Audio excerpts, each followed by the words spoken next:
各位社會福利界嘅朋友，你哋好，我係民福60嘅楊家正，而家係喺香港大學教書嘅。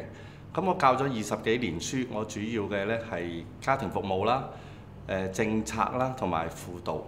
咁而咧喺過去3屆咧，我都係選委，而我發覺咧選舉係非常重要，但係小圈子嘅選舉咧係唔公平嘅，係令到咧我哋嘅政策係扭曲嘅。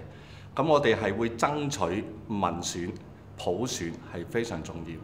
我哋民福60嘅團隊咧係一班長時期係為民主正義而奮鬥嘅社工人士，希望大家支持。就婦女施政方面，我哋希望爭取性別觀點主流化，希望政府喺佢嘅施政上邊能夠可以有性別觀點。舉一個例啊，譬如分娩唔係淨係婦女嘅事情，男士都應該有侍產假。我哋希望可以爭取到有2個星期嘅侍產假。另外，性別預算都好緊要嘅，唔可以淨係喺個預算上邊係唔能夠有性別角度，佢亦都可以應該有足夠嘅錢咧，係幫助提升性別嘅工作、婦女嘅工作。希望大家支持我哋，多謝。